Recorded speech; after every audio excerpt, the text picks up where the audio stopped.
Guys ఈరోజు మా ఇంట్లో సూపర్ సూపర్ టేస్టీ కర్రీలు ఏంటి ఏంటో తెలుసుకుందాం రారీ మీరు ఫస్ట్. ఇది కాకరకాయ fry,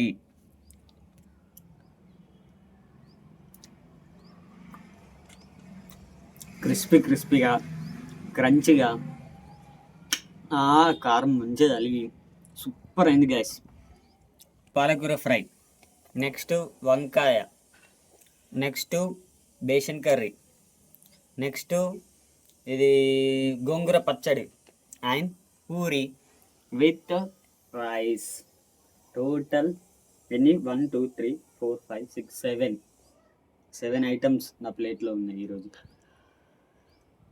thank you Ramu, love you so much. ఏమైందన్నా ఈరోజు ఏమన్నా స్పెషల్ ఉందా, లేకపోతే ఏమైనా ఫంక్షన్ అవుతుందా, మీ ఇంట్లో ఇన్నిగానే వంటలు చేసుకున్నారని చెప్పేసి మీరు ఆశ్చర్యపోకూరి. మా మేడంకి కొంచెం మూడ్ బాగాలేకపోయినా, లేకపోతే మా వాళ్ళు గుర్తొచ్చినా, వాళ్ళ గుర్తొచ్చినా ఆ ఫ్రస్ట్రేషన్ అంతా ఇట్లా స్పెషల్ వంటలు చేసి నాకు తినబెట్టి తీర్చేసుకుంటుంది. కొందరు ఇళ్ళల్లో కోపాలు వచ్చినా, ఏమన్నా గొడవలైనా కానీ అస్సలే వంటలు చేయకుంటుంటారు. కానీ మా ఇంట్లో డిఫరెంట్. మా మేడంకి కోపం వచ్చినా, బాధ అనిపించినా ఏమైనా సరే ఆ వంటల రూపంలో చూపిస్తుంది. మొత్తం మంచి స్పెషల్ వంటకాలు చేసి పెడుతుంది. అన్న ఇంతకీ అమ్ముకి ఏం కోపం తెప్పించే పని చేసినావు, ఏం చేసినావు నువ్వు అసలు అని చెప్పేసి మీరు అడగచ్చు. ఆమె అసలు ఏం చెప్పది, అసలు కోపం ఉన్న బాధని ఏం చెప్పది, మొత్తం ఆమె దాంట్లోనే దాచుకుంటుంది. ఇట్లా వంటకాలు చేసి పెట్టి మనకి ఒక హింట్ ఇస్తుంది అన్నట్టు.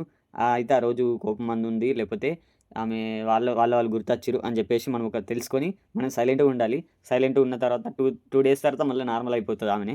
అయితే ఏముంది, వంటలు మాత్రం ఫుల్ టేస్ట్గా చేస్తుంది. ఆమె కోపం బాధ ఫ్రస్ట్రేషన్ అంతా దాన్ని చూపించి మరింత టేస్ట్గా చేసి పెడుతుంది.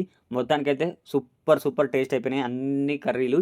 సో నేనైతే కడుపు నిండా తిన్నా, ఆమె కూడా తిన్నది. టైంలో నాకు అమ్మగారిని చూస్తే ఫుల్ నవ్వుతుంది. ఎందుకంటే ఏదైనా గొడవలైనా లేకపోతే బాధపడ్డా ఏమైనా కానీ కొందరు అసలు వంటలు జోలికి పోదామంటారు. కానీ మా మేడం మాత్రం విపరీతమైన వంటలు, మళ్ళీ టేస్ట్ చేసి తింటుంది, తినిపిస్తుంది, రెండు అవుతుంది. ఏదేమైనా సరే మా అమ్మగారు అందరికన్నా డిఫరెంట్. పాపం కోపం వచ్చినా, బాధ వచ్చినా కొన్నిసార్లు ఆమె చూస్తే ఫుల్ నవ్వొస్తుంది. అవన్నిటిని ఆపుకుంటాను నేను. పాపం అర్థం చేసుకోవాలి, ప్లస్ అన్ని చేసుకోవాలి బట్టి ఆపుకుంటా. కానీ ఎన్ని బాధలు అమ్మగారిని చూడడానికి నాకు మొత్తం పోతాయి. అందుకే నా పొట్టి పాప అంటే నాకు చాలా అంటే చాలా ఇష్టం. చేయాలి, మీరు మాత్రం కమెంట్ చేయడం అస్సలు మర్చిపోకూరి.